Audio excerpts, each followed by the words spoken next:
Hey everybody, how you guys doing? Welcome to the Geek and I. Tonight we have a special guest, but first let's go to our co-host Jeff. Jeff, how are you, sir? Doing most excellent, brother. How are you doing? Doing well, doing well. What have you been up to this week? Playing video games. That's about all you do, right? No, I do other things like playing video games.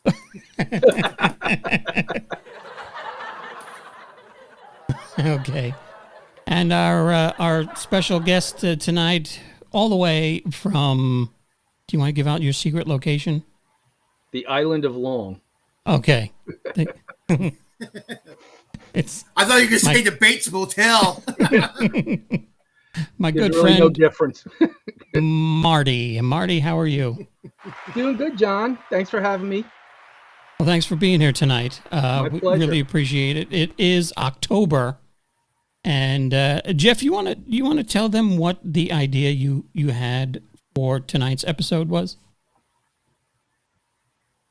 Well, I was thinking, Halloween's here. People like to hear stories, ghost stories, spooky stories. But I was thinking, you know what? What better story to tell than something about real life horror? And real life horror.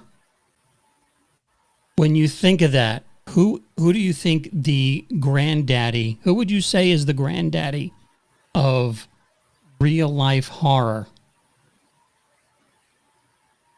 Well, back in the 50s, around Wisconsin.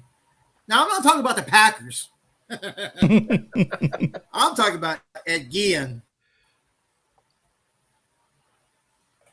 And what is he known? What is he known for?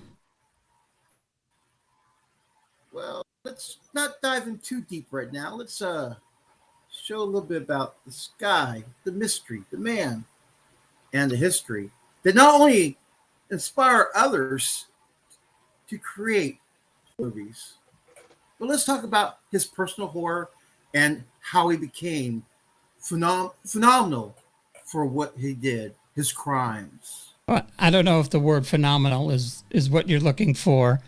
I would think in serial killer circles, probably. Oh yeah, okay, maybe yeah. Around the serial killer water. That's what I heard. That's what I heard. Around the water cooler of serial killers, he's phenomenal. So let's check out a little video Jeff put together for Ed. Did you say Gein, or is it Gein? I believe it's Gein. I pronounce it Gein, but Gein. Gein? Okay. Yeah. Every documentary I've heard, they pronounce it Ed Gein. Gein. Gein. I don't know. I pronounce it wrong, probably. Okay. Well, let's check this out. Hold on. Ed Gein was a kind of meek, unremarkable man. There's something eerie about that. Gein was digging up bodies, but what he did with the body parts is extraordinary. Gein was so enmeshed with his mother that he wanted to become his mother. Ed Gein had inspired Psycho and Texas Chainsaw Massacre. Ed Gein was Norman Bates, and Norman Bates was Ed Gein. What he was like as a person was extremely unique. You see in his house, too, it's an exteriorization of his own mind.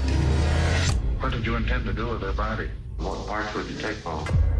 Who helped you when you got them out of the graves? Would you enjoy it while you were doing it? Maybe they didn't think. How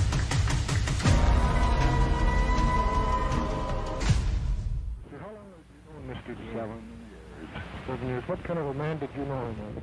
Well, a man is a nice man, just like anybody else. The only difference I'd say in the man, he seems to be a little high.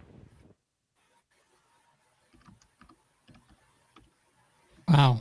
So he was actually like all three of these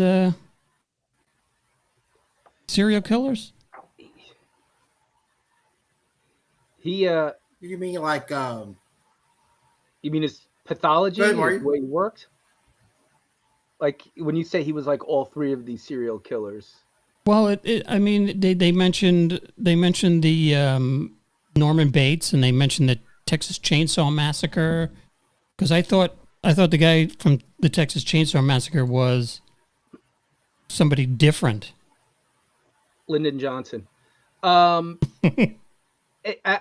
He definitely inspired them. You know, was he a president?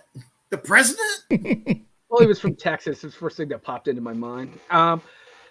He definitely inspired them. And when you go back and look at some of these films or even articles written at the time, they clearly acknowledge that he was a total influence on it.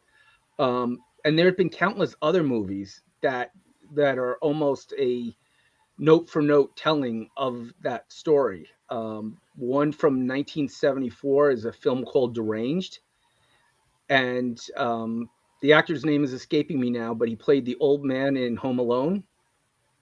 Okay. Yeah, played the Ed Gein character.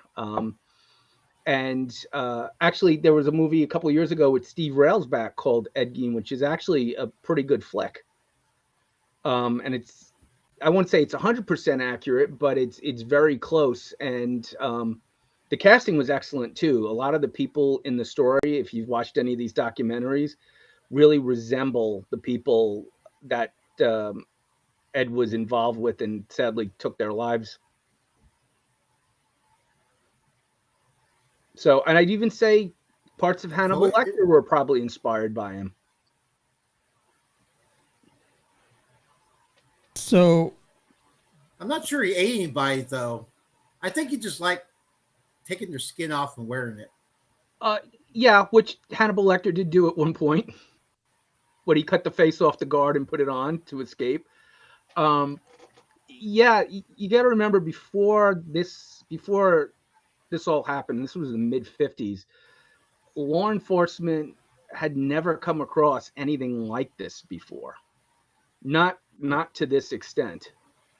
And what's amazing is after he was captured and after he was found insane, he spent the rest of his life in an insane asylum where he was considered a model patient. And I don't think they ever really kind of locked into what they know why this psychosis happened, but they don't know how he got so far away, how he got so broken, which is really, I think, the tragedy of this. Well, you have a human being who resorts to these kind of actions that any rational person could not even begin to fathom. And, he kind of brought the thought that the possibility of this kind of person could be out there into the American psyche. And I think he launched, in a lot of ways, the next great kind of horror suspense industry as far as Hollywood goes. Remember, previous to this, a lot of the horror movies were Frankenstein and Dracula and the Gill Man. And now suddenly we had real life monsters who could be your neighbor next door. And honestly, it's because of the Ed Gein story. So according to Wikipedia, he is known as the Butcher of Plainfield, or the Plainfield Ghoul, from Plainfield, Wisconsin. And his early childhood, let's see, he said that he attended school, left the house and attended school. He spent most of his time doing chores on the farm. He was shy, and classmates and teachers remembered him as having strange mannerisms, such as seemingly random laughter. You know, that's usually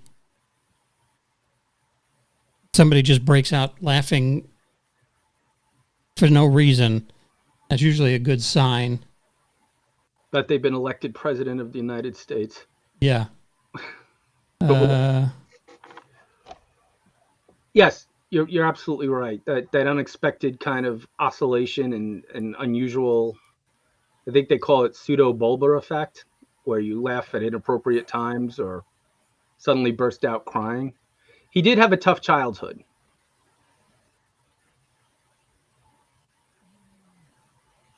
You know what his first murder was?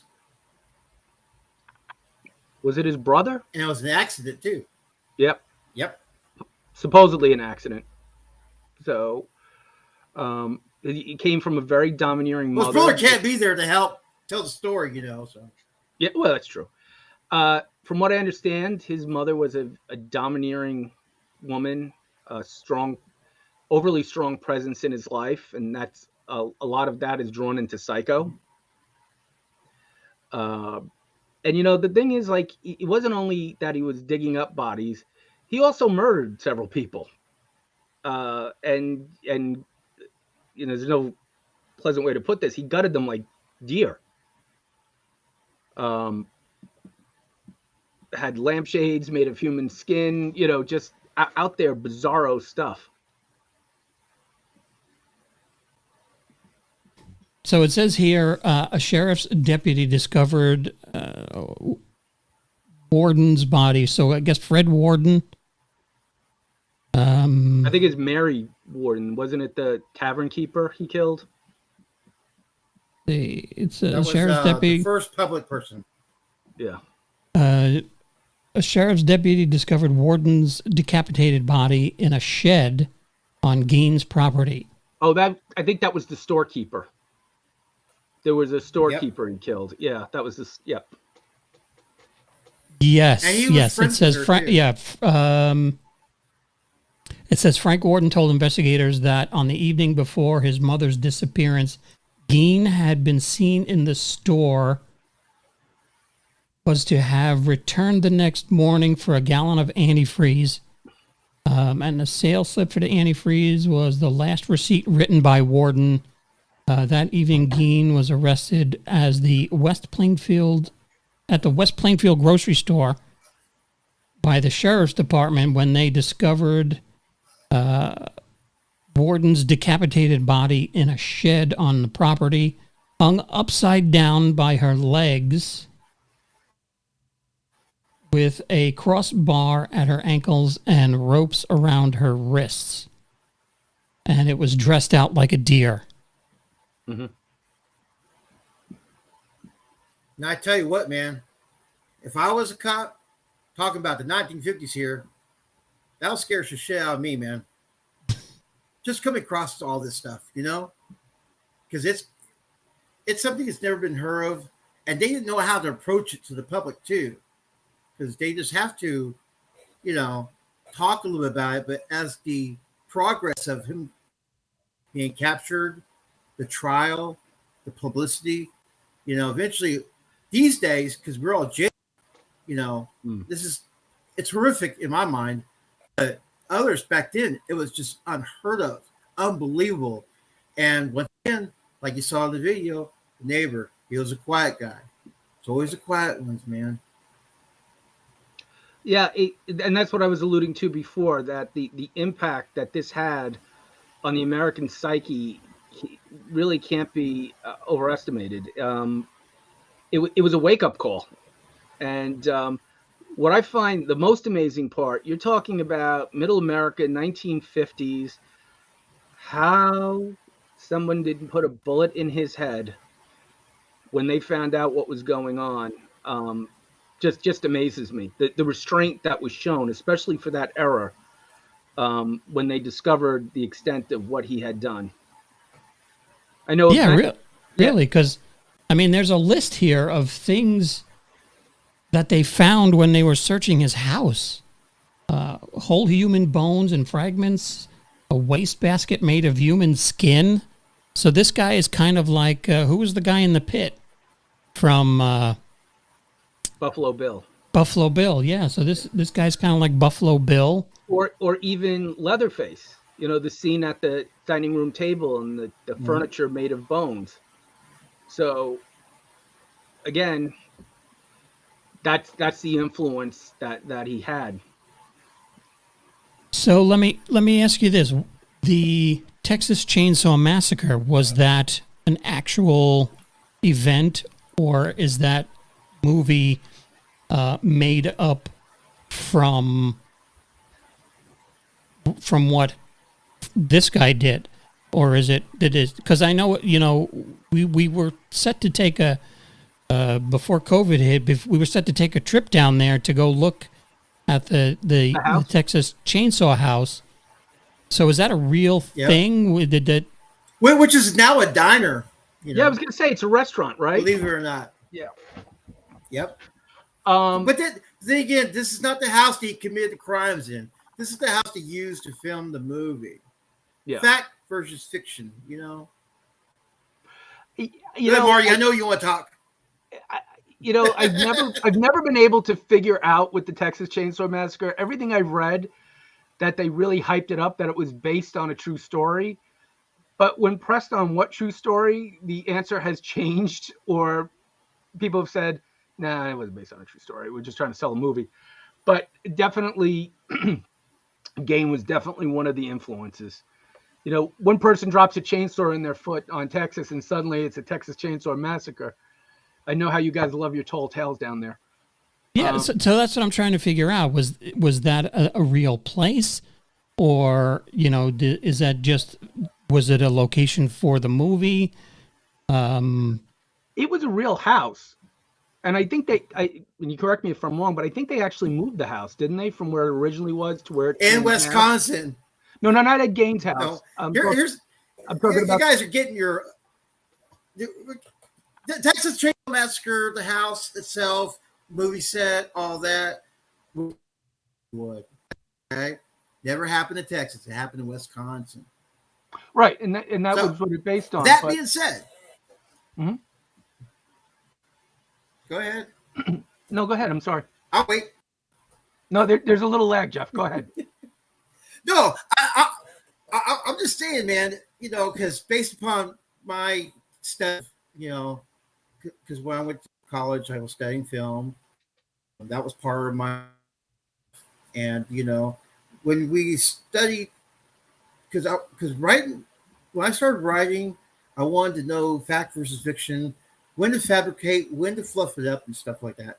And one of the fine examples they took was Hitchcock and his directing aspect. And, going with horror, the fluffiness of story, it sounds better in Texas than it does in Wisconsin. The Wisconsin Massacre, it's kind of like, that's Aaron what Rodgers happens when you eat. Play for the Jets now. Right, that's what happens when you eat too much cheese. The Wisconsin Massacre. Yeah, and then nobody would believe. I know the Packers guys are still watching us. Or no harm, guys. Yeah, go ahead, Marty. Go ahead. No one would believe Leatherface running around with one of those wedge cheese things on top of his head. It's just not scary.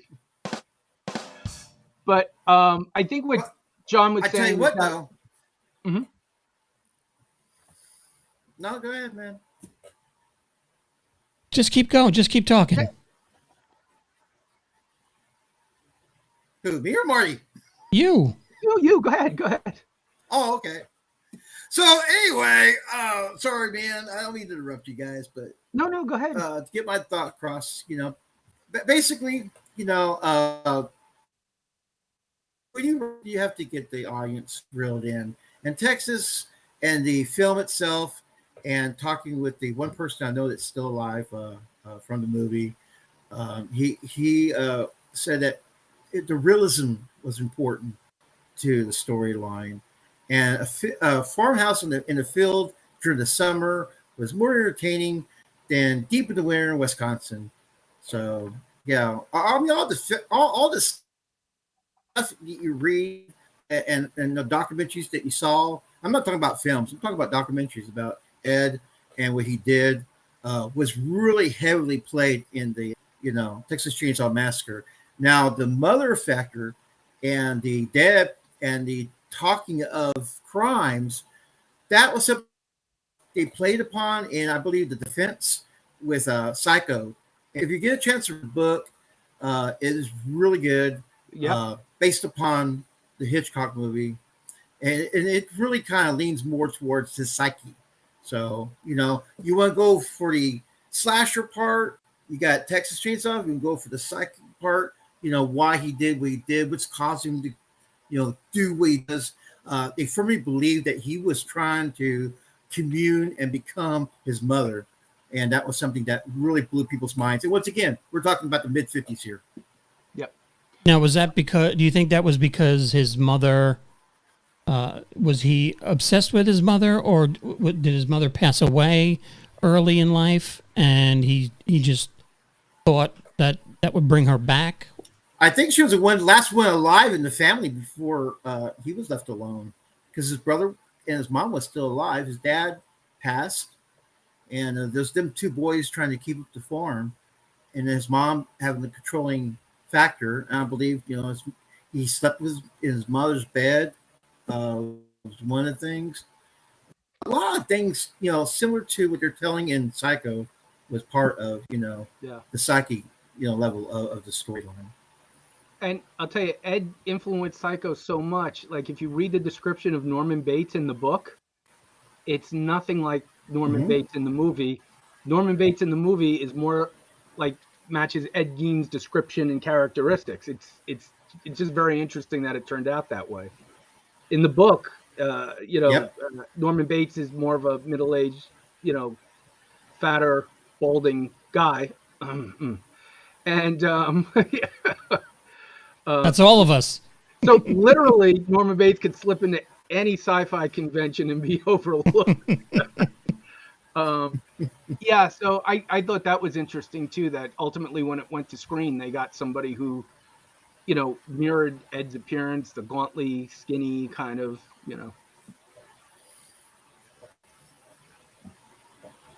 Talk about Anthony, what's his name? Perkins. Tony Perkins. Yeah. Yeah. One thing I found interesting about that was Hitchcock. When he saw the book, he wanted to own the rights to it immediately because of what he wanted to do with it, and he wanted to concentrate on one part of the whole, control of the storyline. I thought that was at the beginning, before people start realizing if you don't own the rights, you can't really tell your story the way you can without people interfering. And I thought that was really, really cool about Hitchcock. So did he get the rights? I guess he got the rights for the book, and then, or did he just? Book, he brought the rights, and he did Psycho. Yep. And at the time, Universal wanted no part of it.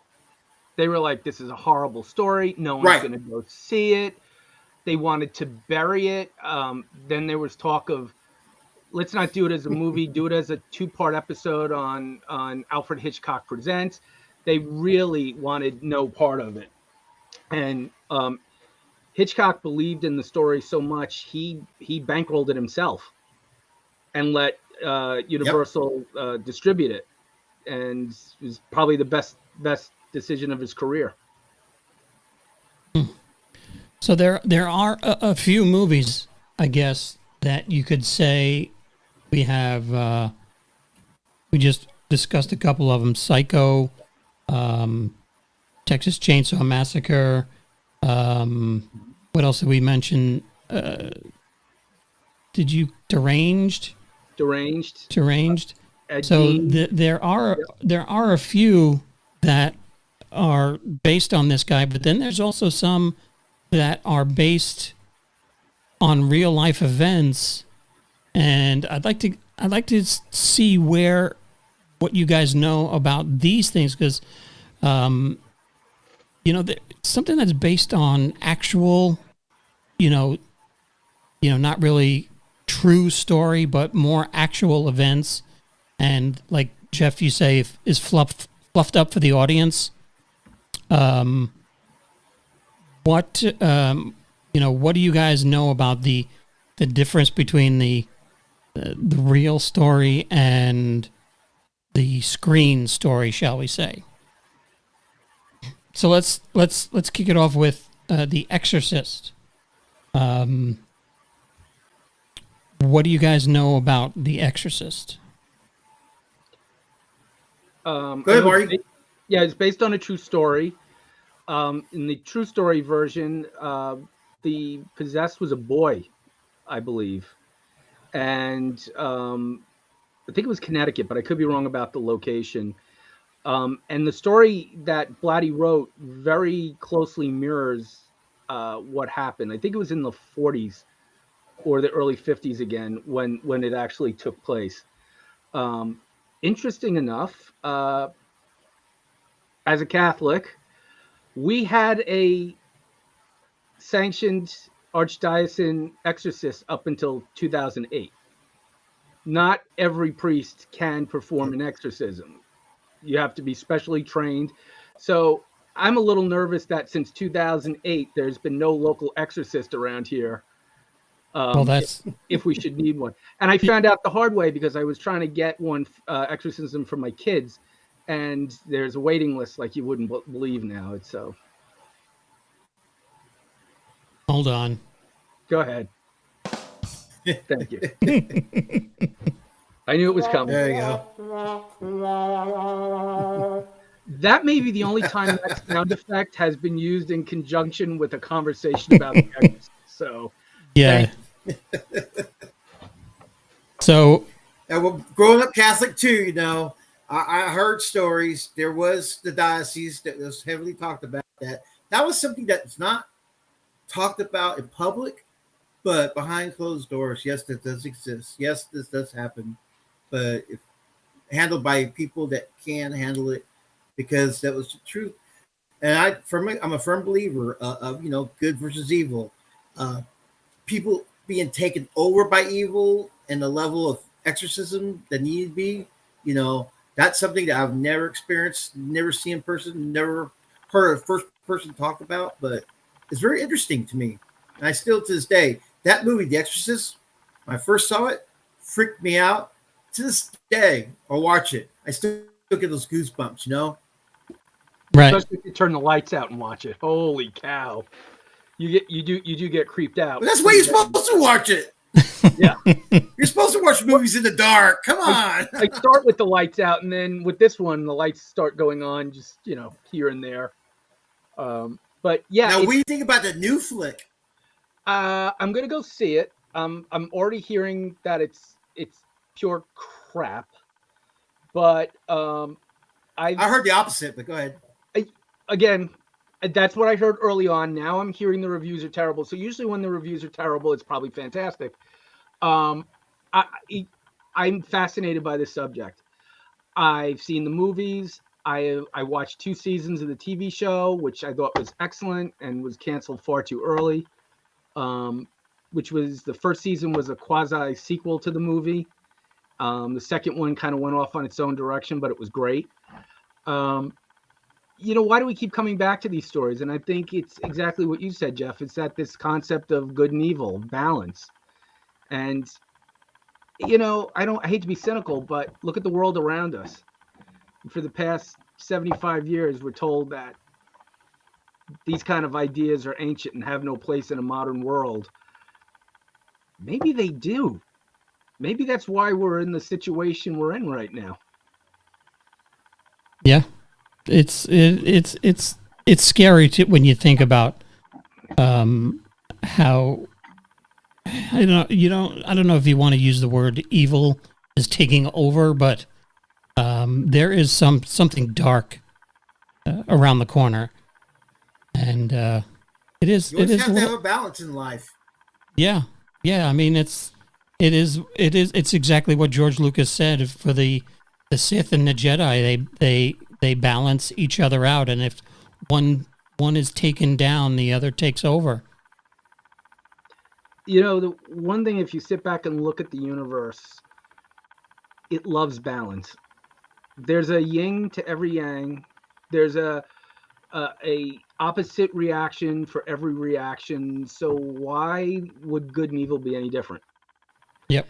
And I agree with what you said, John. It's around the corner, but it's presenting as evil with the small e, when it's probably evil with a big E, just pretending to be a little evil. And politics aside, religious beliefs aside, there's definitely lines being drawn, and you kind of wonder, like, what is going on?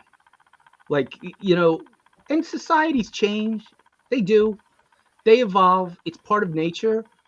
But like, I think the last 25 years, I've seen it changing at such a rapid, almost artificial rate. You have to wonder why. What's pushing this? It's almost like there is something going on, and we're kind of caught in the middle right now. But until we acknowledge that, yes, there's good and yes, there's bad, you can't have one without the other. You have to look evil in the eye and call it out. And I think that's ultimately what The Exorcist is about, is that, you want to talk about calling evil in the eye, you walk in there and you go head to head with that. I mean, it's, could you think of anything more frightening? Yeah, well, there is more frightening, and it is this thing. Yes. And this is from. Now, is this one of his victims? Is this what he? No, that's Grandpa. I've never seen the Texas Chainsaw Massacre. I've never. Man. Nope. You know what? There's going to be a lot on this list that I have not watched. It's almost, I would say 90%. I have not seen this list. Okay, so see, as a kid growing up in the 70s, I had cousins that went to see that, and a lot of times they would go to the drive-ins because they showed multiple films. But I was told that was most horrific film. You won't be scared. Watch this film. And I was forbidden by my parents not to ever watch it because it's too scary. It would be, and this is before I was reading about Ed or even saw Psycho. This was my first experience with horror. They said this is what you can't see, and then I was so curious. I think it was like 16, maybe, or 17. It was a friend of mine had a videotape of it, and man, I got maybe 30 minutes into it and I was out. I was like, nah, this is not for me. I did see it eventually. I still own it, but it is really a scary film. And it's not gory. It's not as gory as you would think a film called The Texas Chainsaw Massacre would be. I avoided it for years because I like scary. I can deal with gory, but a lot of gore, over the top gore, without comedy, I don't want to watch. I just think it doesn't work well together. This is more suspenseful and true horror than it is gore. And I think, again, the promotional machine was in full gear. This is you give it a name like the Texas Chainsaw Massacre, you're expecting buckets and buckets of bloods and chainsaws and limbs going off. It's not that. And I would definitely recommend you find 2 hours and sit down and watch it. See, that's what was what was holding me back is, I'm not into In the dark. I'm not into, like you say, blood flowing down the stairs and stuff like that, unless it's, like a scene from The Shining where it's just flowing out of an elevator door. I know that's not going to happen. Right. I mean, I'll watch it, but Bruce Campbell better be in it. That's my only exception. Yeah. So next we have Freddy Krueger, who I think wasn't he based on something that actually happened, or he was. I'm not sure. Yeah. I just remember years and years later after I saw this film. By the way, this is Johnny Depp's first movie. For those who are Johnny Depp fans and don't know it, but this film for me, I watched it and I was more interested in how someone could go in your dreams and kill you, because I'm a big heavy dreamer. But when I heard, I was watching this, I don't know how many years, but when I was told he was a child molester, that the neighborhood people went after and killed him, which is why he was more into their dreams. of going after these people because he couldn't do it physically because he's dead.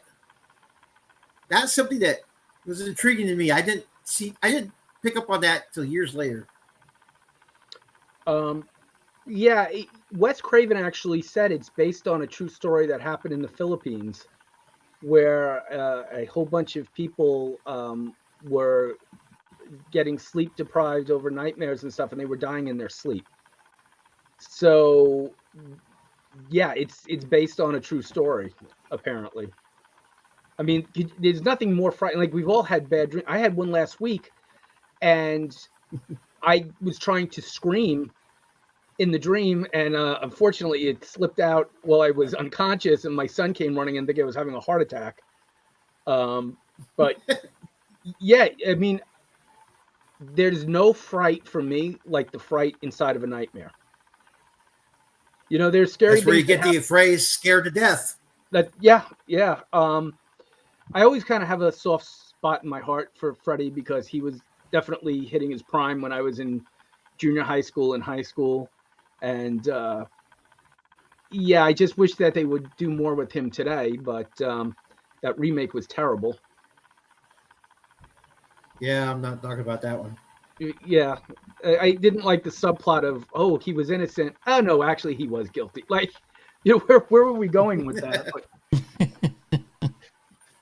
He was phenomenal. Wes Craven, that's the reason why that guy was an excellent director, and what he did, it was excellent. And even, I mean, Nightmare on Elm Street 4, I believe Dokken did the soundtrack.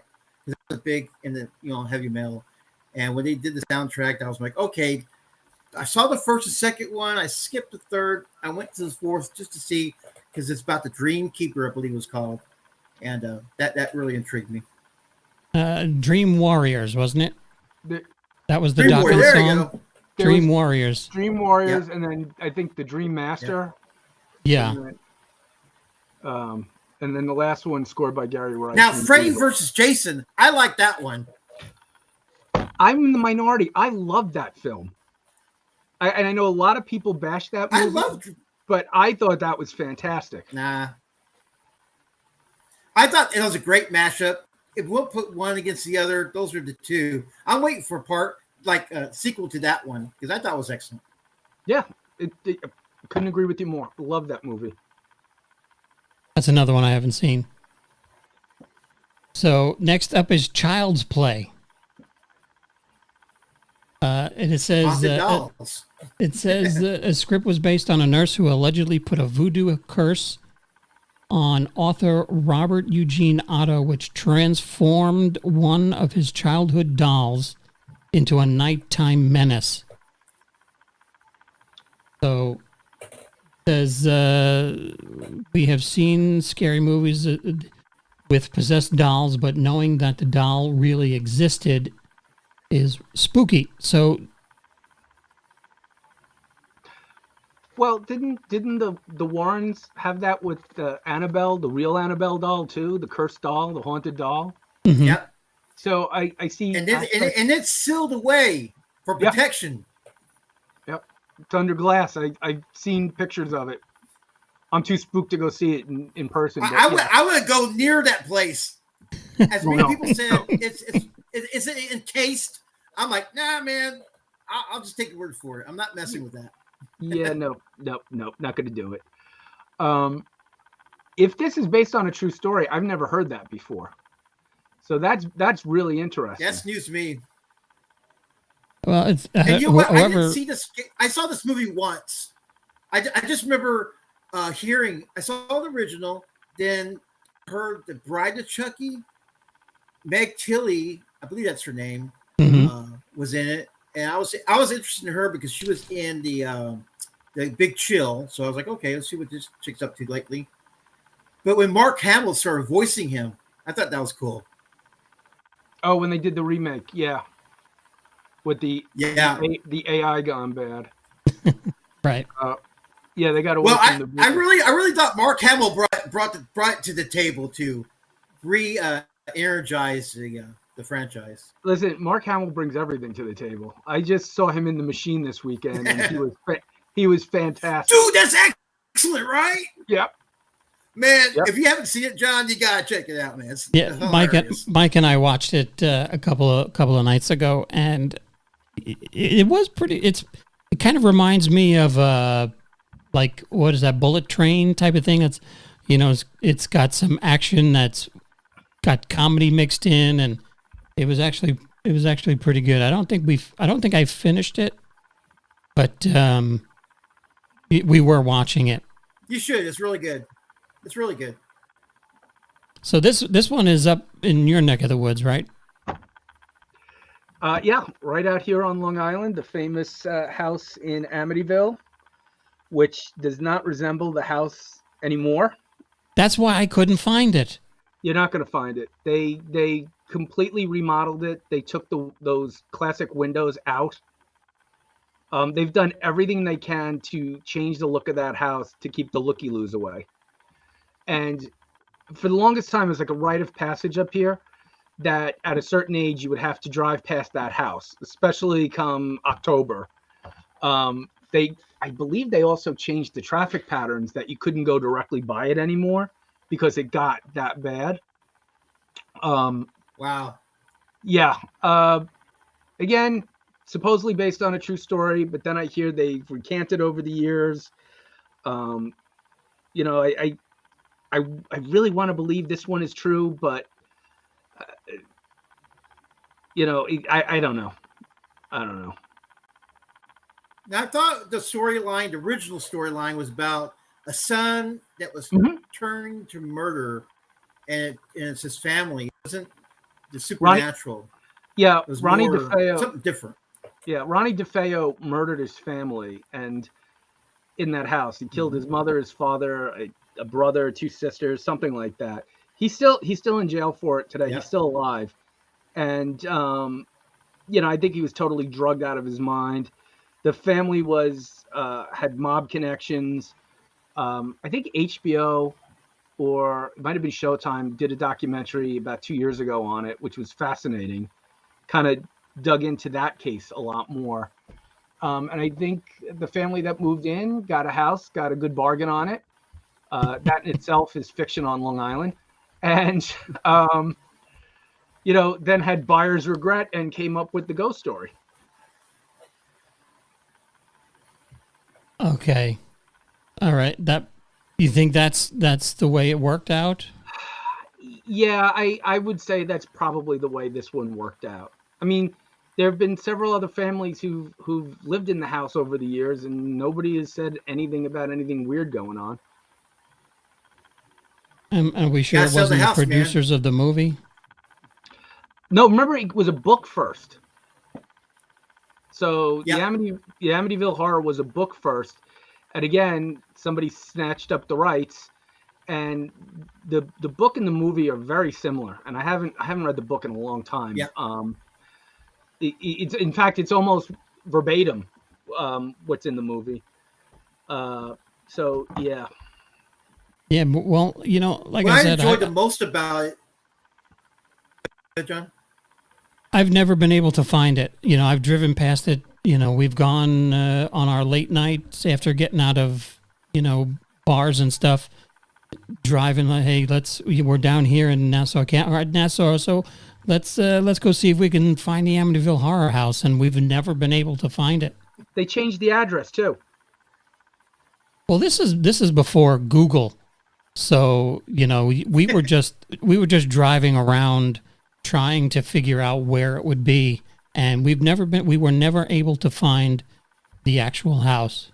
That's why you need somebody hanging out at the Was side it with the a 90s? PK meter, waiting for it to go up. What period was this, John? Was it the 90s you're looking for it? Probably, yeah. I got my driver's license in 1986, 87, and it was probably I think you had to be 21 to go to a bar, because every time I got close, they raised the age, and Yeah. so probably mid 90s. Now, Yeah, I just what? remember the big thing was if you got into Amityville Horror, you would heard about The Exorcist first, and this was the jumping part to. Well, you got to check out Amityville Horror. Once you saw The Exorcist in my little circle, oh, check out Amityville Horror, and it was really a back-to-back thing I saw. Now, when Marty, when you were at the video store, and Jeff, you worked at a video store too? Blockbuster Video Ventures. I worked first in 1985. Then I worked at Blockbuster in the 99 to 2000. So we've all worked for Blockbuster at one point or another. Yep. Yeah. So wow, what a difference! There is now. There is now, yeah. So what would you when people would come up and ask what's a good scary movie? What would you suggest? Well, for pure scare, like not gore scare, definitely The Exorcist. The one with Julie Christie and Donald Sutherland in Venice. I think Don't Look Now it's called. Creepy movie. I can picture myself walking. Actually, let me just look over at the shelves over here and see what else we have.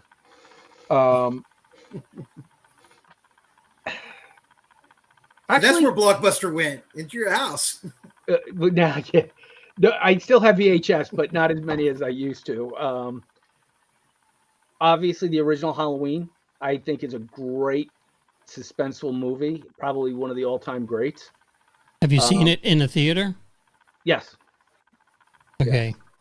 Yeah. And once in a while, when they drag it out for an anniversary showing, I'll go, even though 4 times already I've gone out. It was playing on AMC, but you want that experience. You got to go and enjoy it. And then honestly, I would recommend some of the older stuff too. Some of the old black and white stuff. Nothing sets a vibe like black and white, especially for creepy. Yeah. Yeah. I think October 27th is Halloween. I thought it was the 31st. Cinemark. So yeah, I think, in theaters. I think we're probably going to go. I've never seen it on the big screen. So, and we watched the. I have the pack of all. I don't know. Was it 5 or 6 of the originals? The one who was it? It's not LL Cool J. Who's the other? It was LL Cool J. He's in one of them. Was it LL Cool J? Yeah, I think he's in one of them. I think he's in the one with the live stream. 2O, is that H2O? No, H2O is the one that Jamie Lee Curtis came back for. And that was the one Kevin Williamson did. It was the one after H2O where they killed Jamie Lee Curtis off in the first 5 minutes. Okay. And then they set up webcams in the Myers house. Because I think he does like Kung Fu against Michael Myers at some point. I've kind of blocked that one out. Kung Fu fighting. Did they play that song? Yeah. If you want to talk convoluted continuity, I think Halloween just ekes out Star Trek as far as trying to make sense of timelines and it's out there. It's out there. Right, because I remember there was next one. Thing you know, it's going to turn to musical. Yeah, I remember there was one that like I was watching it going, isn't that the daughter? And wasn't the daughter older in the last movie? Maybe did I just watch them backwards? I don't know. Yeah. It's nothing like having a film franchise where the third one has absolutely nothing to do with the rest and of them. Tell me, that is my favorite. That is, you know what? If they had taken the Halloween name off of that and called it something else, it would have done 10 times better in the theaters. It's a great movie. Long live Tom Skerritt. Not Tom Skerritt, Tom Atkins, who is also one of my favorites. Don't kill off Tom Skerritt. Yeah. Oh, yeah. All right. God bless both of them. But Tom Atkins was also in one of my all-time favorites. There goes the internet flying. Yeah. I'm going to get a call from Skerritt's people later. Night of the Creeps, which is a great throwback to those kind of alien monster movies of the 50s. He's great in that. Did you see that one, John? I really enjoyed Rob Zombie's remake, though. That remake Rob Zombie did a lot better than the damn Monsters film he tried to do. Yeah, I thought it was an interesting take. I liked it. I know 2, I don't think was nearly as good as it could have been. He's an interesting filmmaker. I like the idea of follow the book more. That was the thing. Yeah. I started dealing with the psychiness, about being the kid that's disturbed, Yeah, you get more of a backstory, more of an origin. But then again, I think on some level that also hurt because in the original you had just a 6-year-old who snapped with no explanation. And can we all agree, in no matter what version, Dr. Loomis is a terrible psychiatrist? Yes. He probably should not be seeing patients. Well, that's why he was actually in the hospital. He wasn't. He was not a doctor. He was a patient. Yeah, he'd walk by and they tell the nurses. He's constantly talking about killing his patients. He's carrying a gun. He's a man of science who's obsessed with talking about evil. Yeah. So we've talked about the Psycho at length. So have you guys seen this one, The Girl Next Door? One of my personal favorites, by the way. I've never heard of that. No, Psycho, one of my personal favorites. Girl Next Door, I've never heard before. Mine too. If I'm flipping around the channels and Psycho is on, the whole day stops. The whole day. And I hate that remake with Vince Vaughn. They should have never done that. You know what? I don't think it's a great movie. It's a scene for scene remake. But I think it's an interesting. You didn't do anything different. I think it's an interesting experiment. So as an experiment, I enjoy it, but as a film, not so much. I think being more creative and reintroducing the storyline is one thing, but creating a film scene by scene, just recreating it, it's not creative whatsoever. Yeah. I was hoping that, with modern technology, some of the plot holes like tracking her and all that stuff would have been, a little less obvious, but it is what it is. This movie, I have not seen, but I know it's based on a horrible true story of a young. Yeah, it was a young girl in the family who the mother basically tortured and then forced all of her other children to torture until the girl died. It's just, it's wholly depressing.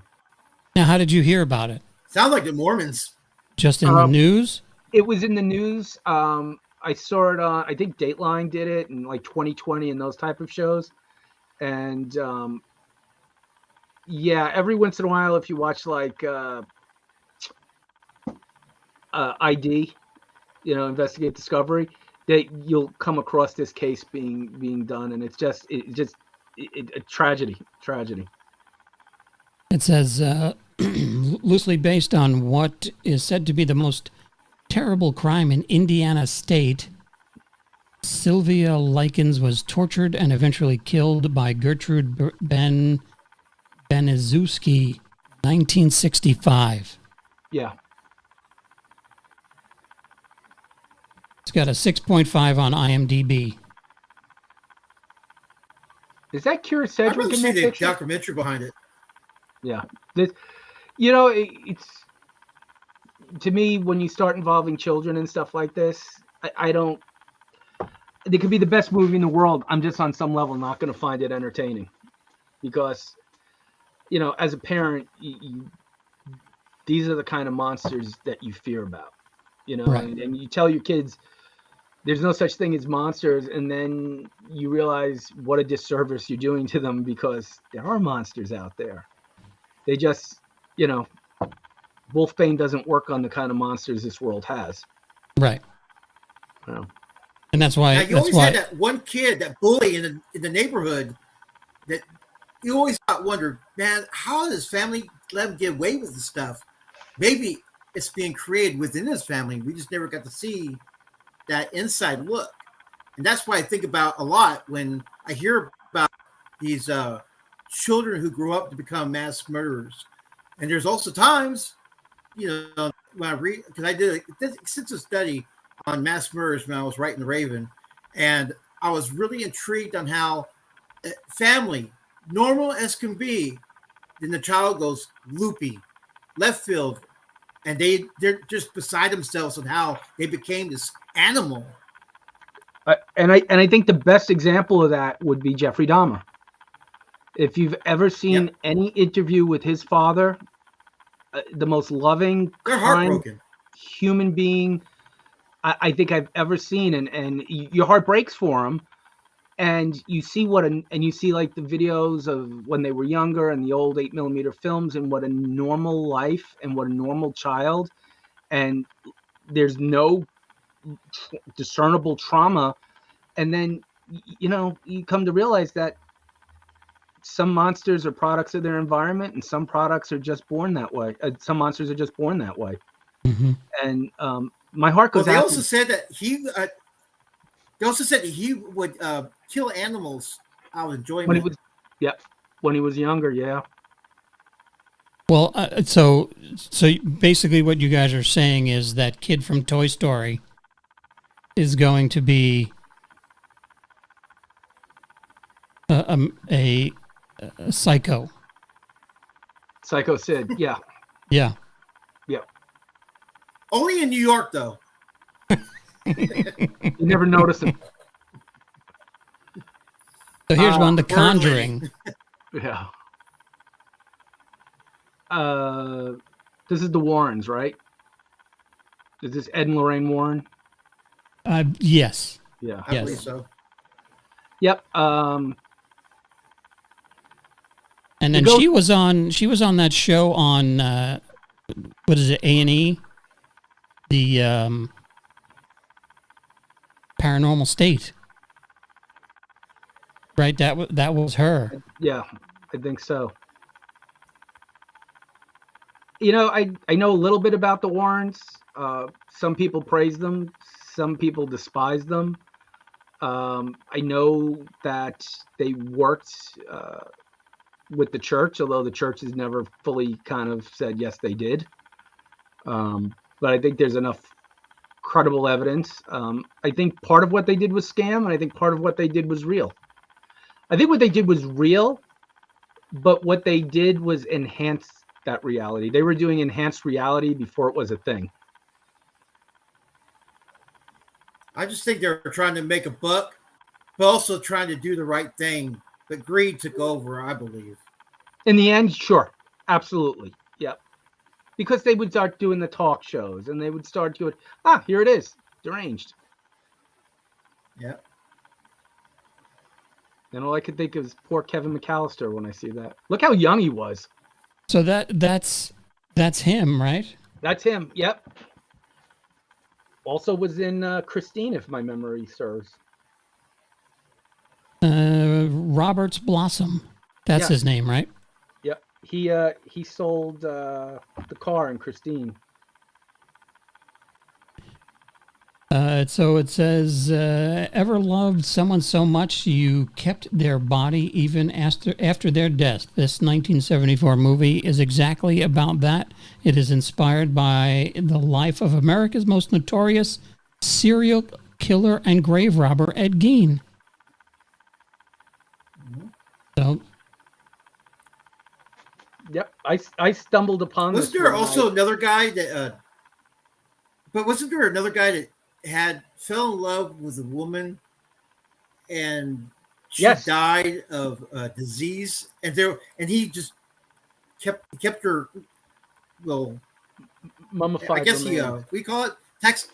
Yeah, and he wound up being buried next to her when he died, if I remember right. If I remember the story correctly, I think he was her doctor. Yes. So I'd given Dr. Loomis a run for his money.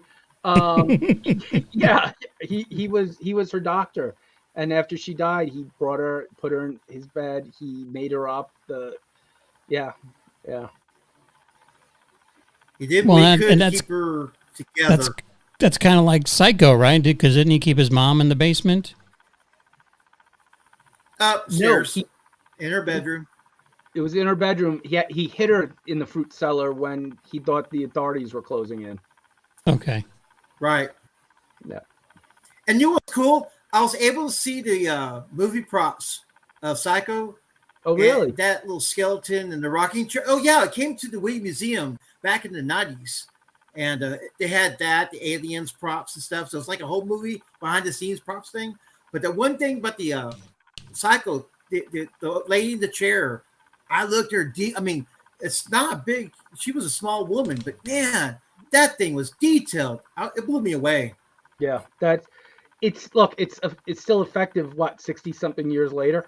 I mean, it's still horrifying when, as I like to refer to it as, the rocking chair on the Lazy Susan does its slow turnaround, and you see it, you're like, it's still very shocking. Still kind of is a smack in the face. Well, I appreciate the original, and then when Cycle 2 came out, it's like, hey, he's getting released, everything's all cool. And once again, Meg Tilly, big fan. I think she was a diner waitress there. And then the third one, he went back to his old ways. And then the fourth one, I believe he was better again. But then he started talking about his crimes on the radio. I'm not 100%. The fourth one it kind of goes into how Norman became who he was. The second one's a great movie too. I really enjoy that one. And it has so many connections to the first one. Meg Tilly is a waitress, but then we find out halfway through she's actually the daughter of Lila Crane and Sam Loomis, who own the hardware store. So they're trying to make him go back crazy. Yes, they're incensed that Norman got out, and they're trying to make him go crazy again, which I thought was a great. And that was an excellent. Yeah, that one is great. And then, so we had that twist, and then we had the twist at the end with the lady in the diner who turned out to be his actual biological mom. Yeah, and then cutting the bread for him, and I remember that scene. Yeah, and he smacks her with the shovel, and you're like, here we go again. So, yep.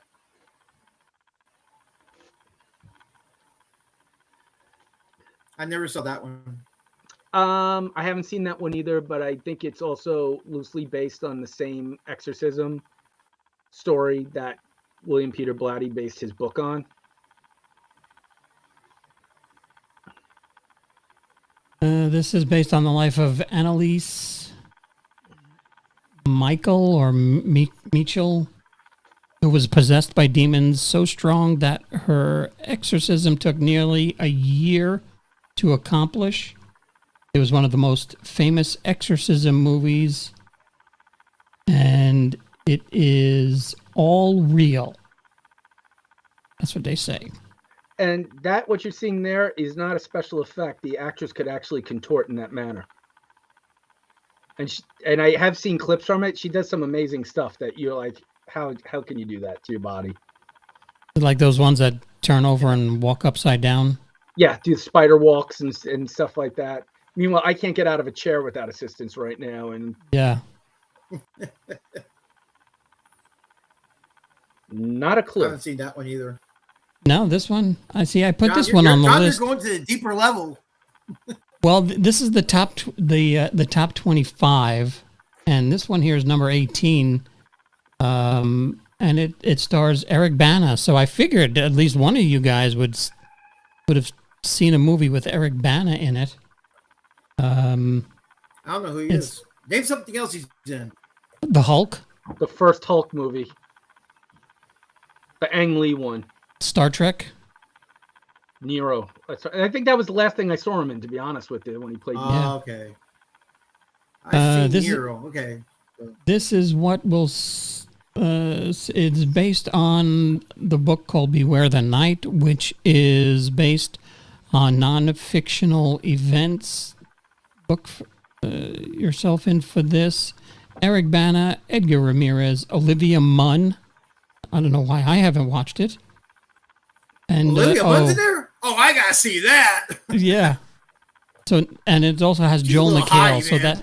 So that's probably why I didn't watch it, because it's got Joel McHale in it. So Let me write this down. Deliver us from evil. Okay.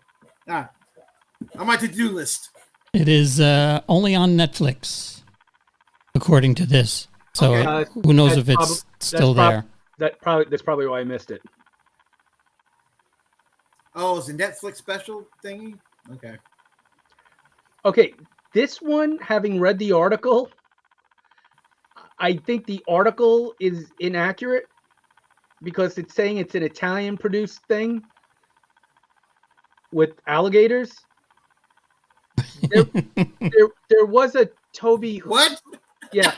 There was a Toby Hooper movie named Eaten Alive around the same time. You know, the guy who did the Texas Chainsaw Massacre. And I would skip this one because I think the article got it all wrong. Yeah, I've never seen it, man. You think so? You think this one's wrong? I'm at. Yeah, I've never seen it. So I think there's probably two movies with similar titles, and I think they just got the description wrong. hey, wait a minute. Are you thinking about that porno? Constantly, but no, not in this case. Chicka chicka bow wow. All right, so there's one. John, you're filling me on your sound effects. There's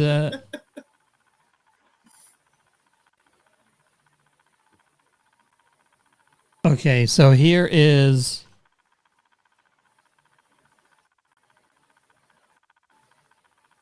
this is the one from 76. Toby Hooper. That's where I think there's some confusion. Yeah, this is the Toby Hooper one, which right there is a very young Freddy Krueger.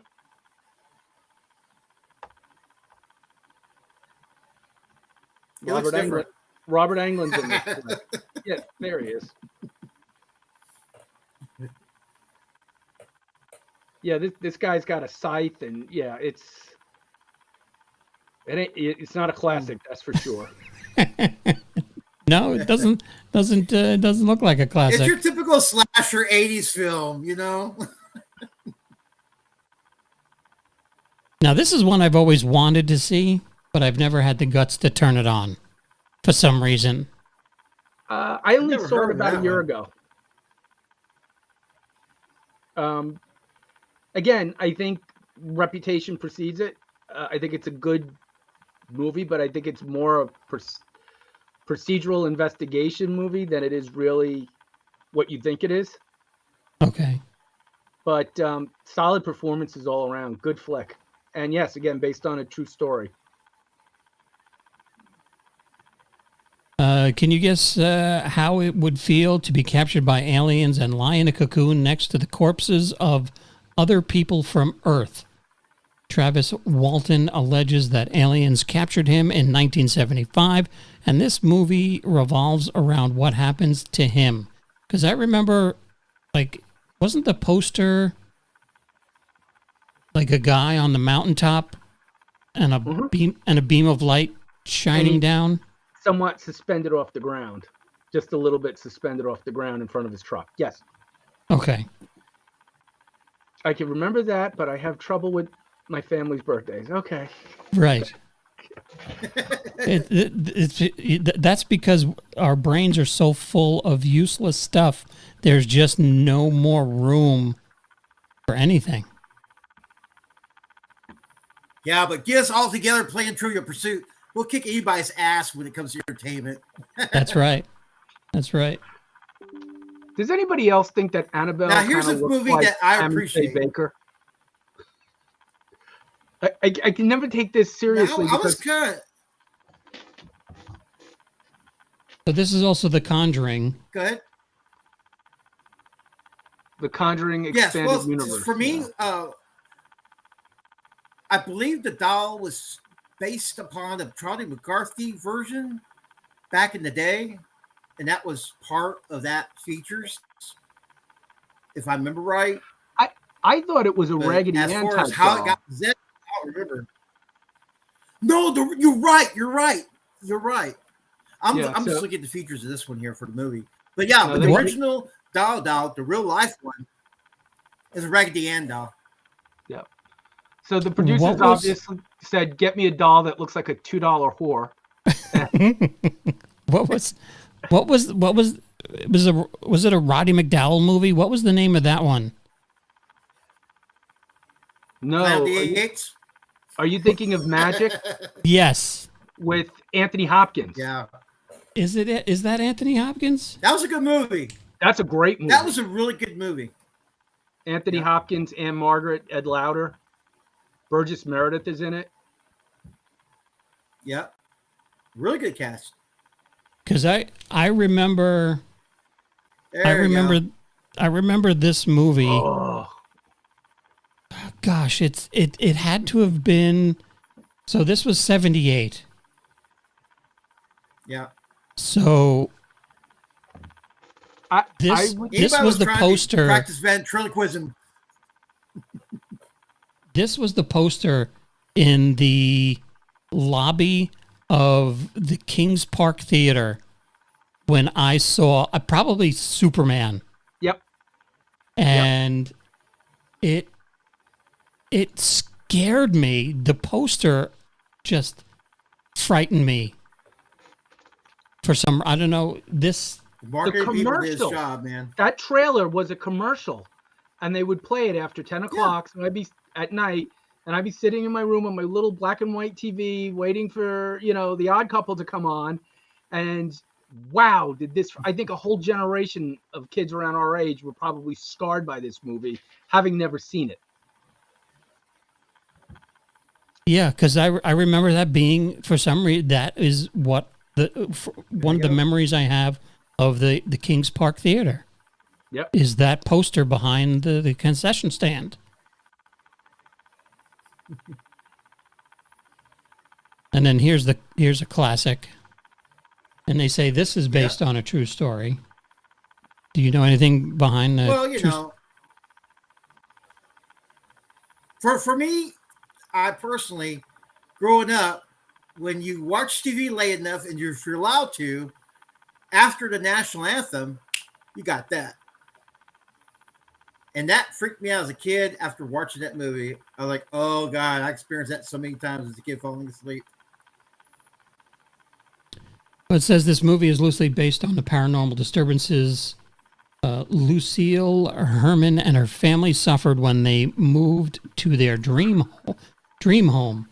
The family admitted to hearing strange noises and thought it was local teenagers they were playing pranks on them, but it wasn't so. Was their house built on a graveyard as well, or sold by the Pathmark guy? Yeah, I've never trusted the Pathmark guy in anything he did after that. Yeah, because that was such a sleazy move. I think maybe that's why Pathmark went out of business up here eventually. So, oh no. Did you guys have seen this one in theaters? Yes. Originally? Yes. Where did you? I know where I saw I caught it. on the re-release. Go ahead, John. Where'd you see it? Marty, do you know where you saw it? I think I either saw it at Stony Brook or the Smithtown Theater on Main Street. It was playing in the Hop Hog Cinema. Okay. Remember the Hop Hog movie theater on the corner, right in front of, what was the name of that restaurant? Oh, the one that's been gone forever. What was that? Yeah, What was remember that right in front. And I think what's there now? Is it? It's a big supermarket now. That is not Stop and Shop. What is that now? It might be Stop and Shop. You mean where Ground Round used to be? No. Not at the intersection of 347 and 111, right? Yes. Yeah. Yes. So Ground Round used to be there at that intersection, and then. But that was on the corner. That was on the corner. Behind that, though, was ShopRite. Okay. Right. ShopRite's there now. Yeah. Yeah. So that's where I saw it in that in that in the Hopog Theater. I saw it, and then I got home, and then had to sleep with the radio on for the next 5 years because I could not. I was so scared that silence. If the room was silent, I would not be able to sleep. And you know what cracks me up though when So you what- watch this? I had to explain to my kids the first time we watched this that TV stations used to go off the air overnight, Yes. which was like complete alien concept to them. Did you also tell them they used to play a national anthem? Oh yeah, I explained the whole thing. Like they played the national anthem. Sometimes they would do like a prayer or devotional thing at the end of the night, and then they'd say to. And I know some stations used to put their address for editorial content at. They put it like right before the end of the night. Like let me get that address again. So if you missed it, you had to stay up, the entire next day to get the rest of the address. Yeah, I love watching movies like this and having to explain to them. Well, there were no cell phones. Well, this was pre 911. You had to look up the number to the police. Right. Or forget they see somebody pick up the phone and go, get me Burlington 176. Like, yeah, that's how people used to remember numbers. Trying to explain Andy Griffin Mayberry, the little rotary. My kids saw a rotary phone, and I really thought that when my daughter was little, she's 15 now, so I guess she was about 9. She had the cordless phone. I still have a landline. She's like, "How do we download ringers into this?" And I was like, "Oh no, you can't." And then I was like, "Although that would be a great idea. Why can't I download ringers into my landline?" Yeah. You can do it with your doorbells now. And speaking of Hitchcock, this is a great flick because birds do attack, man. Well, this is based on a true story. This has one of my you might be attacked by a pack of birds. Well, flock of birds. I have been attacked almost by a flock of birds. I said something when they're nearly got attacked by a flock of seagulls. The band, not actual seagulls. Duran took care of those guys. Yeah. Yeah. So according to this, I was a kid, and these grackles started coming on these post lines, and I was walking by, and I was eating a sandwich. Little kid, mind his own business, and the birds started diving down, want my sandwich, and I just threw it, and it all came down. Oh man, you know what? When I saw this movie, that reminded me of that. Those crackle birds they are the worst. They're mean. And they'll just land on your car and stand. They'll like perch on your driver's side mirror and look at you and be like, I'm in control here. You ain't getting in this car. What are you going to do about it? Right. That's it. And you know what? Like George Costanza says, we have a deal, but it's not with the crackle birds.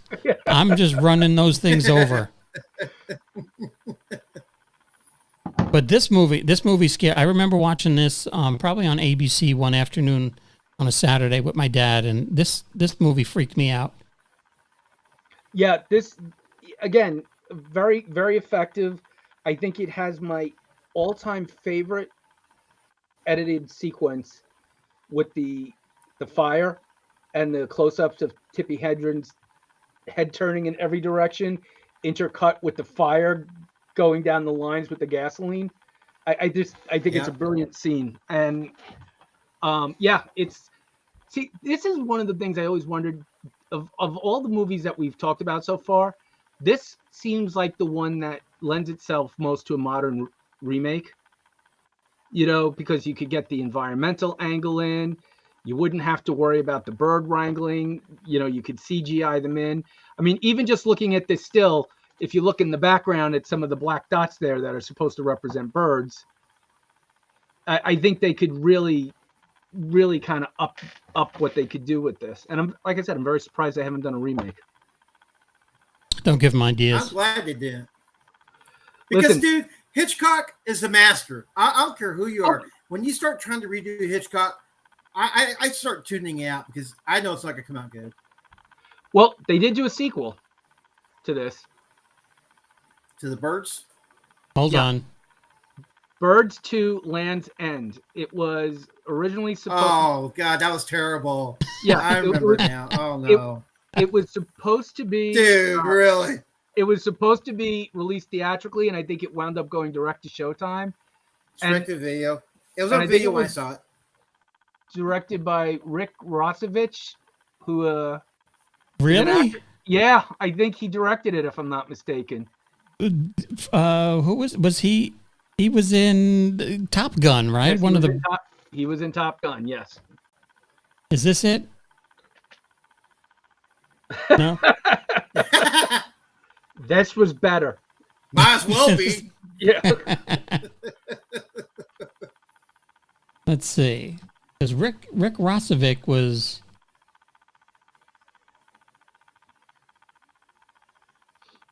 It doesn't even come up on IMDb. Hey, Marty, I gotta ask. It's been bothering me. Yes. That Bates Motel thing you got in the background. Where'd you score that? That looks cool. I've had that for about 15 or 20 years. And honestly, I just took it out of the. I don't even put it up at Halloween anymore because it's so fragile. It's just vacuum formed plastic with regular bulbs running through it. Yeah, I don't remember where I got it from, but I know that I ordered it online somewhere. It's funny because I was just thinking. Cool. I was just thinking somewhere out there, somebody's got to have a modern one with decent LED in it. Because they do wonders with that LED neon. I want to see I want to see good neon. Yeah, I want to see the neon version. I've seen them online, and they ain't cheap. That's for damn sure. They ain't full size either. There are some that come pretty damn close. They're big. You know, you probably get killed on the shipping, but yeah. Actually, you know where I think I got that? Now that I think about that, I think I got that at either Party City or like a Spirit Halloween pop-up. I'll be on the lookout. Looks cool. Yeah. There you go. Sorry. That's a tin My song. allergies kicked my butt. God bless you. Thank you.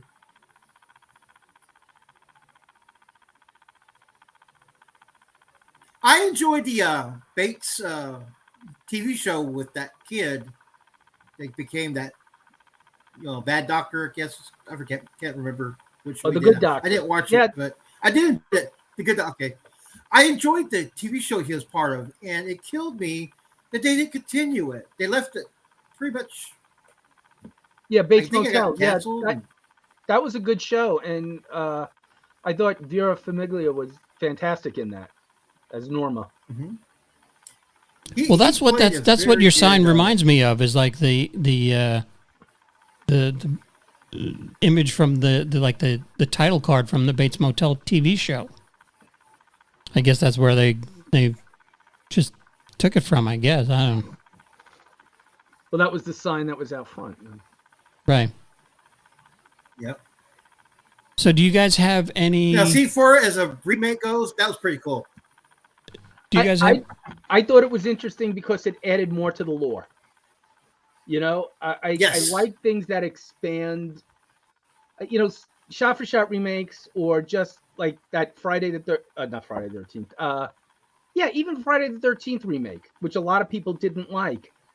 I liked because it expanded a little bit on the lore, and like Jason had these tunnels underground, which would explain how he got from point A to point B so quickly. I like that. Oh, yeah. I like that a lot. And I know a lot of people had problems with that, but he was more of an actual predator hunter than Person. Like when he had the one guy stabbed and he was screaming outside trying to get the others to come out. It was like, oh, all right. I see what they're doing here. I did. Now, was that an anthology, or was that which one? The TV show? Jason in Space. Jason in Space. Yeah. The best part of that movie is when it went on for too long. when they're on their, for lack of a better word, their holodeck. And sorry, I got a power issue here, guys. Hold on a second. See, I've never seen Jason X. I don't. I did. I got maybe 25, 30 minutes into it, and I just checked out. Now, after that became Jason versus Freddy, and that's when I was like, okay, now we're talking. And was that the last one? In my mind. Well, there was. I'm pretty sure it probably made another one. I don't know. Those were the Jason X, and the one previous to it were the ones that New Line did after Paramount sold them the rights. And Jason X, yeah, that's the problem. After Jason Takes Manhattan, I know it sounds ridiculous to say the quality dropped off, but there something was definitely lacking. Williams Manhattan.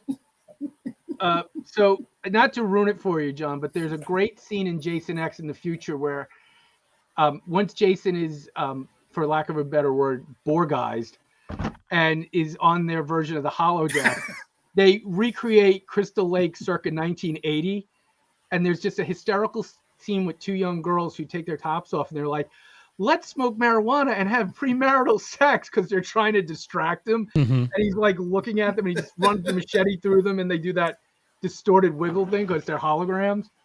But that's the highlight of that movie. I should have watched it longer then. Yeah. Yeah, that's 30. You checked out at 35 minutes. That's actually minute 37. There's very few. Yeah, there's very few movies I check out in the middle of. Like I stick with it till the bitter end. No, there are movies that I just, if you don't catch me in the first 5 minutes, I'll be like, well done, I'm out. Well, I'm kind of forcing myself. I was talking with somebody last year, saying, "Oh, you must have seen every movie ever made," and I said, "No, there's a lot out there that I haven't seen." And they were like, "You should keep a list for the year." And I was like, well, hello there, New Year's resolution. So I've been keeping a list of every movie that I've watched that I have never seen before, and just filling in my gaps. And it's all kinds of movies, and all kinds of genres, all kinds of years. And I'm going to publish it New Year's Eve. And then and I'm going to do it probably next year too, because it's amazing that I'm like looking at going, I can't believe I've never seen this. I can't believe I've never, like, things that I know and things that I can quote from I haven't seen just because it's been out there in popular culture. And I was like, I gotta try and get caught up here. So yeah, we were doing that with something sort of similar, but I can't remember what it was that we were like, we haven't seen this, so let's watch this. We haven't seen, let's give this a shot. And usually we just turn it off. See, man, for me, I forget. So I'm like going, this sounds, I know I've seen this, and I'll start rewatching it, and the whole thing will be like for the first time. But after the end of the film, I'm like, yeah, I did see it. But it's amazing how Alzheimer's kick in, man. Yeah, I've done that too, going, this is just like another movie I saw, and then you get a little further into it and go, wait, maybe this is the same movie now that I think about it. Yeah, what was that movie with the big shark and Jason Statham? I've seen that. I don't know if I've seen Meg 2. Did you see Meg 1? Yes, I've seen Meg 1. Well, then you've seen Meg 2. So well, speaking of sharks, that was a glaring omission on that list. Jaws is based on a true story. Meg? Or Jaws? No, Jaws. Jaws is based on a true story. The 1960s Jersey Shore shark attacks. Mm-hmm. And when I read that article, I actually wrote it down here. That's what reminded me. That how could you do that list and leave that one off? Right, and there's a ton of movies on here that I did leave off. That see if I can bring up that list. So, I mean, speaking of Jaws, really quick, for me, I read the book before I saw the movie. Mm-hmm. I didn't see the movie when it first came out. I was not allowed to because the blood. Sure. I read the book after I saw the movie, and the book is so much better. Oh, Plus, your imagination is a lot more different. The book is a great read. Just funny Jaws story. When my kids were being picky eaters, I would take the spoon and I would say, "Come on, you got to eat them up like the little Kittner boy," and they would and they would take it off the spoon. Yep. Okay, so we're gonna have John, to watch your I've never kids. seen this one. When did this come out? I've never seen it. Oh, 2007? Okay. I've never seen that. Is this Jurassic Park meets Jaws? This looks like it's a crocodile. Oh, I thought it was alligator, like a dinosaur looking thing. Yeah, it looks like crocodile territory, so it's got to be, since it's a crocodile, got to be in Australia. This one, I've never heard of this movie. Yeah, I've never heard of it. Yeah, these are some of the ones that I left off the list. That looks interesting, though. Dead Ringers, I've before seen that. Years ago. Bless you. You've seen Dead Ringers? Years and years ago. I think this got remade too, if I'm not mistaken, or is being remade. Yeah, quit remaking shit. You just need to leave stuff alone sometimes. They gender swapped it. Yeah, that's creative. That's just the current Texas temperature. Moving on. All right, I've seen Black Christmas, and when I saw that this was based on an actual story, I was like dumbfounded. So you've seen? Is this one of the ones from your list? I've never heard of it. It's basically they're getting obscene phone calls and the people go missing and the killer's in the house, sort of thing, and it's a very weird tone movie. You know, some of it is like a drama, some of it is like a horror, but it has pretty good stars. And wow, John Saxon was in it. I didn't realize how many of these movies John Saxon was in. Mm-hmm. Margot Kidder. He was big in the 70s. John Saxon was the best. Yep.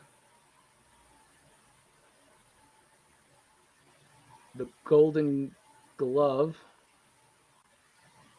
I thought it was a movie about Keith Hernandez, but yeah, this movie is a heard of that retelling of the heinous murders he committed. True life notorious serial killer Fritz Hunke in Hamburg's red light area. So I don't know. Is this kind of like Hostel? so he was killing prostitutes, I guess, red light area. Maybe. Honka Burning Love. Go ahead, thanks. You know I can't resist them. So we have the. I like the Mothman Prophecies. That was really good. That was a pretty good flick. Yep. That's another one I haven't seen. You're making your list, right, John? That's next year. Assign watching. Oh. So this one. I caught most of this. It was actually pretty good, I thought. I never saw that.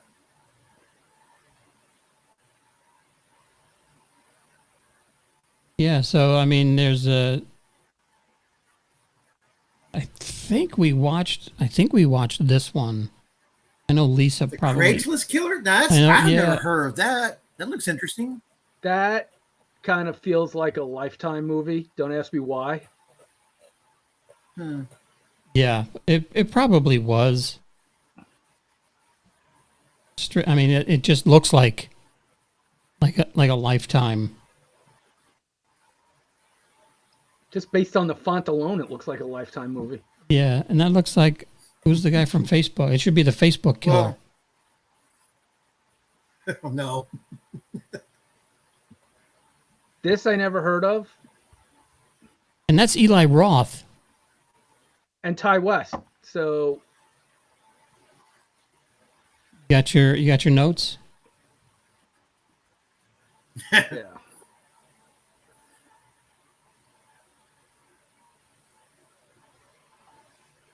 Again, Toby this is Hooper. This is the movie. This is what kind of the sequel to the Tim Allen show. Yep, you know the killer's coming because you hear right behind you.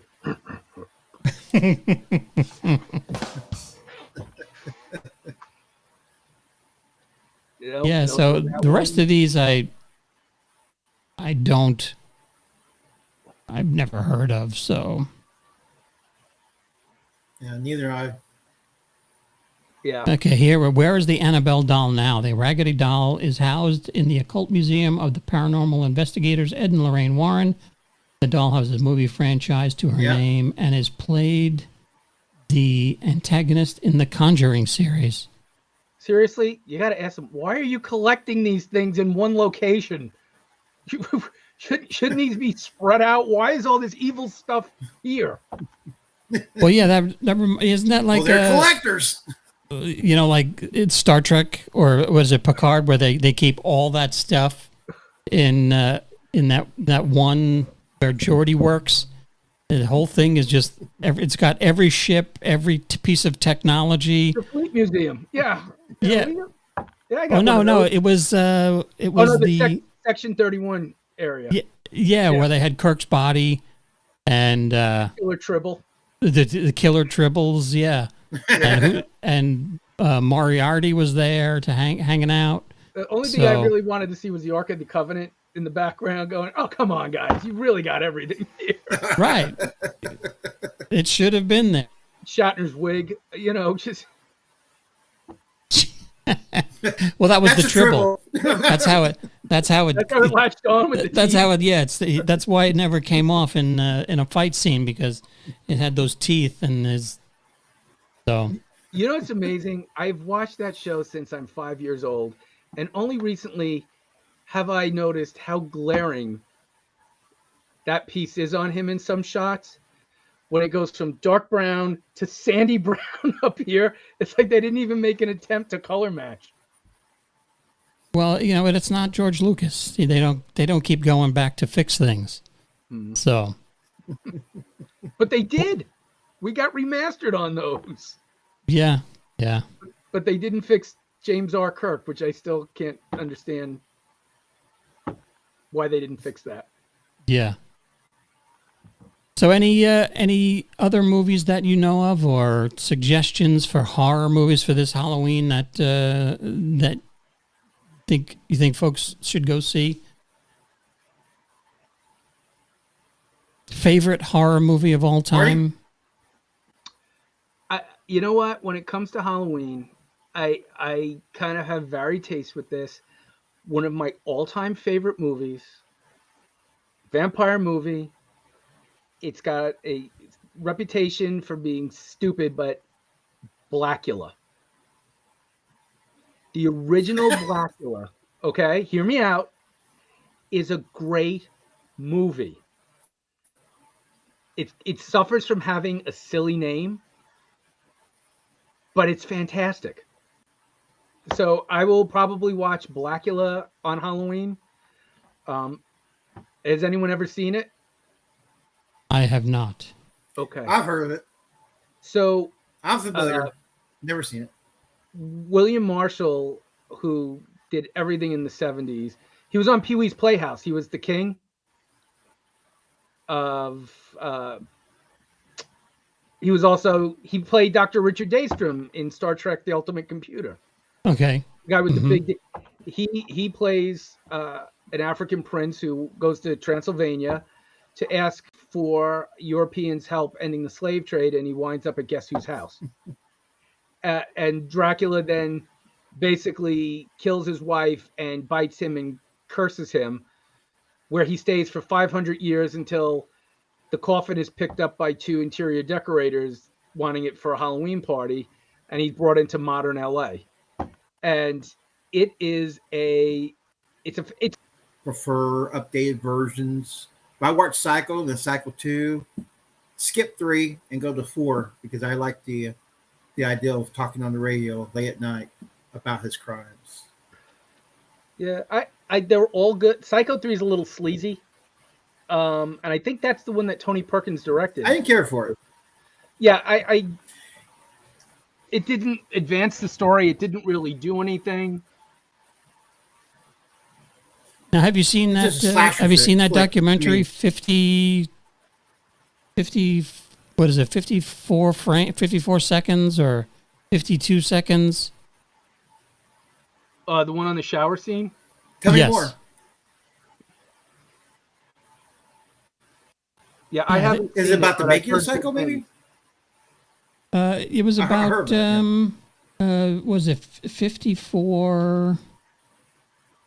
Oh, 78, 52, 78 frames, 52 seconds or something like that. I was really, the way he filmed that scene was so iconic. And this is, 7852, Hitchcock's shower scene. And this is done by Alexander O'Philippe, who's the guy that did the Alien documentary called Memory. And I gotta check it out then. I've never seen it. And really, with that scene, it is his wife Alma, who made all the suggestions for the cuts and worked on it with him. And I don't think she ever gets enough credit for his success, especially with Psycho.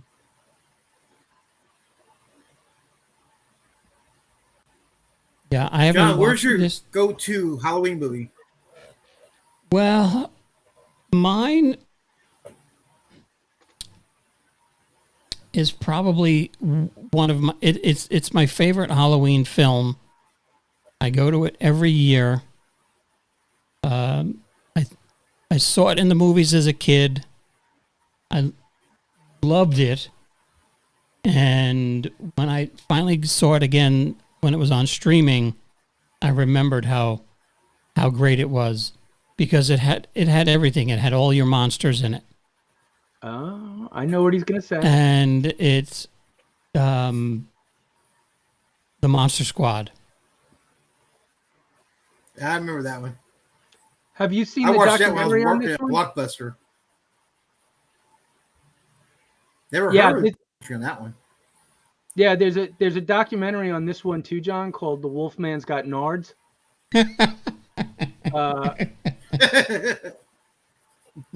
That's definitely worth checking out. And Shane Black wrote it, huh? I never realized that. Who I think would later go on to do the Lethal Weapon movies. I think he did Iron Man 2 or Iron Man 3. Was in Predator, if I'm not mistaken, right? Yes, I believe he was the guy that told the joke. The Echo joke, right? Yeah. Mm-hmm. Yeah, this is a great flick. For some reason, this reminds me of that Transylvania something 9000 with Jeff Goldblum, I think it is. Transylvania. That reminds me of that kind of film. Actually, there you go. I like it. It's a classic.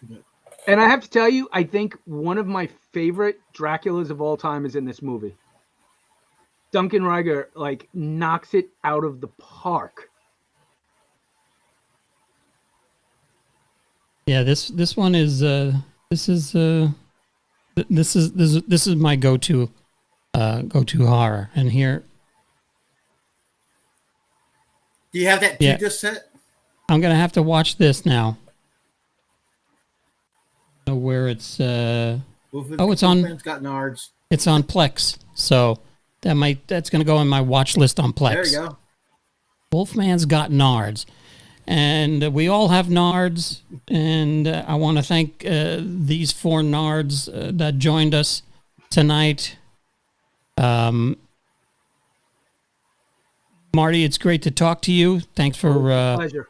Thanks for being on. Thanks for bringing your knowledge. I knew when Jeff suggested this, I said to myself, "There's only one person that is going to have as much knowledge as Jeff," because I'm an empty vessel when it comes to basically horror movies. Actually, I'm an empty vessel when it comes to anything. So, yeah, I knew you were going to have some cool insight, and just to hear that. Oh yeah, this was that one. Then this is the story of I saw this, and then I just knew I knew you had to be in on this. So thanks for hanging out with us. Wouldn't miss it for the world. Thank you. I appreciate you, Marty. I would. Jeff, always a pleasure talking with you too, man. I'd like to have you come back for. There was something that I don't know what I sent you the other day. But there was some idea that I was working on. I think it was about movies and growing up as a kid and where we saw them and what video store we rented them from before we actually worked for a video store. Yep. Now, do you remember? Because what set me off was we were talking about. I was talking to a friend of mine about little mom and pop video stores, and one came up on my. You must be from Long Island and I got to thinking of some other ones, but there was one that before Mega Movies, before Blockbuster, there was one on Vets Highway across from PC Richard. It was a little, and the guy reminded me, the guy behind the counter reminded me of Mr. Wizard, the original Mr. Wizard. I could picture him, and I think we only went there a couple of times, and then on Main Street, Kings Park, they opened up Kings Park Commuter Video, and we wound up going there a lot for a long time. Because that was one of those video stores that you walk in the door, and then right there on the left are those saloon doors that every kid wanted to walk through, but you were just too afraid to go through. But that's what I'd like to do is maybe talk about old movies and where we saw them, whether it be what theater it was in, because I called myself an empty vessel, but I think I'm full of where did I see that movie? Because I can sit down and watch anything with the kids and be like, yeah, you know where I saw that? You know where I saw that movie? Oh, I remember seeing that movie. I remember waiting outside for 3 hours to see that, this was a single theater, and then they made it into a twin. I do the same thing. Every time we go down to Jersey, we go past this business district where my aunt lives, and I go, you see that theater, kids? And like in unison, they're like, that's where you saw Batman in 1989, the night it came out. Oh, I've mentioned that before? Yes, that's where I saw Batman in 1989, the night it came out. Yeah. Yeah. Batman for me was in the Schuylkill Hill Mall in Pennsylvania. My friend Tom and I were visiting his mother in Pennsylvania, Tom. And we went opening weekend to the Schuylkill Hill Mall and saw it at the theater there. So... Yeah. Well, see, you guys got something on me because I grew up in a time when there was no, little places to rent videos. I was working for Video Concepts, which sold electronics, and we had some movies for $79 a piece to buy, but you could also rent them. And that was the first time I heard about a rental before working for Video Ventures, which is the year later, and that was an actual video store. But once again, mom and pop, like you guys were talking about, way before Blockbuster. Yep. One of my favorite video store memories was the mom and pop store I used to work with was called Mega Movies, and Blockbuster bought out their 12 locations. So I walked in, and my boss Jeff says to me, "I need your help. Come this way." And he drags me into the swinging door adult section. So I'm like, "What are we doing in here, boss?" And he's like, "We have to get rid of all of these tonight." I'm like, "What do you mean get rid of all of them?" He's like, "We got to get rid of all of them. You have to help me pack them up." I go, "What are we doing with them?" He says, "I have to send them back." To who? He's like, "It doesn't matter. We just can't have them anymore." So I literally, he's like, "Can you help me tonight?" Yes. So we stopped renting that day, which was great because the regular people who came in were really annoyed. "What do you mean I can't get this?" And John will tell you, some of the people, when I would work an 8-hour shift, or especially when I worked a longer shift, open up at 10, they would come in, go to the doors, leave, come back at 12, return tapes, go back into the doors, leave, come back at 4. Like every 4 hours they were renting tapes. So I just remember we loaded up the back of his little hatchback, right? Didn't even put him in boxes. And we went to his mom's house, right? And he's like, "I need help. This has got to get done tonight." So it was me and him and his dad and his mom taking them out of the plastics and putting them into the cardboard sleeves, with his mother going, "Double Anal Volume 7. Jeffrey, were there 7 volumes of this?" Please don't look at the boxes. Just please stuff them. And I spent like 3 hours compiling them to send off to embarrassed. Probably the Section 31 warehouse that has everything else. Yeah. It took you 3 hours, which would normally be an hour job. Yeah. And I just remember, "Do you want any of these?" I go, "No, I don't want any of these." I said, "I know who rented them, and I've got bad memories attached to all these." But yeah. And then the swinging doors came down the next day. But yeah. Well, let's do that, John. Let's do a video of us talking about the video store next. Yeah, that's the plan. I remember meeting David Prowse at Video Shack. Have you ever been to Video Shack on Route 110 across from the mall? Yep, there was Video Shack, and then there was 112 Video too, which was the go-to place for obscure and genre films. They had everything, and the guy at 112 was also not afraid to go to conventions, pick up bootlegs, and put them out and rent them, which was great. There were some really classic mom and pop video stores that were out there, and it's a shame that at the end Blockbuster and Hollywood Video were the last two. One was worse than the other, and their failure to adapt to DVD is what killed them. By the time Blockbuster tried it too late, though. Yeah, way too late in the game. Way too late in the game. And I remember going in there right before they closed, and it was driving me crazy because I knew how rare some of those tapes were, and I'm like, why are they getting rid of this? You're not gonna. And I that's the VHS I have now is stuff that never got legitimately released or returned. Wow. Or returned, yeah. Oh, a horror story. Well, I tell you what, I did like that documentary they did, The Last Blockbuster on Earth, where they talked about a lot, the filmmakers, including the guy from did the Toxic Avengers on there. I mean, that was a class act, documentary. Yeah. Yeah, that was good. I still have my Blockbuster manager pin, and somewhere down here I have my old black and yellow Mega Movie shirt. Really? Yeah, yep. No, I Nice. don't. The night I got in my car accident, that's when I went back. They were like, "Oh, you still work here?" I was like, "Well, I thought I did." Yeah. Well. So, Jeff, what do you got coming up on the Collector Zone this week?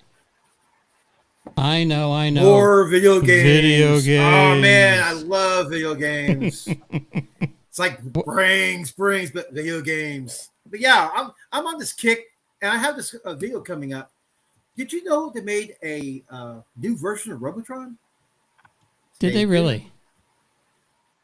Wow. All right. So modern day keep an eye. Modern day Robotron.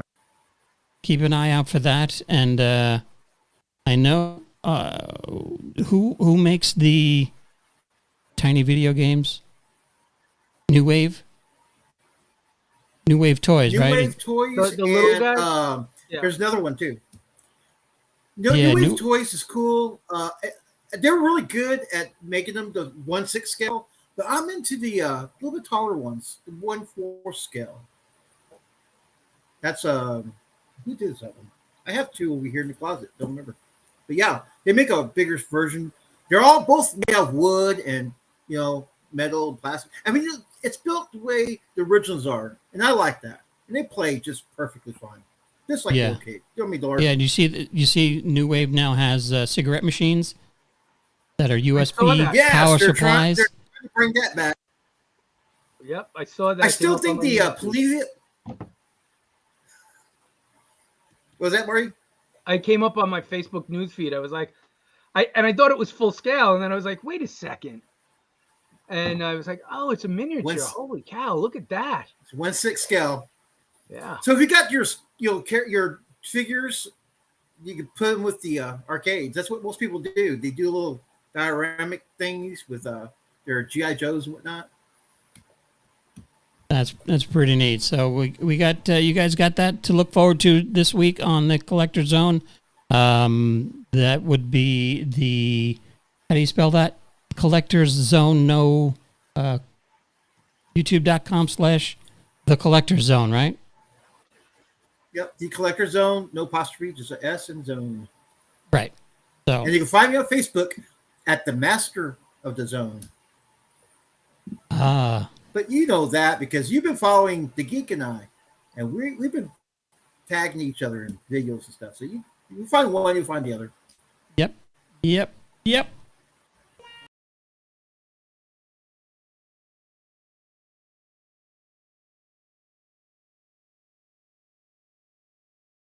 Yeah, the program tonight. We will see you next time on the Geek and I podcast. We will talk soon.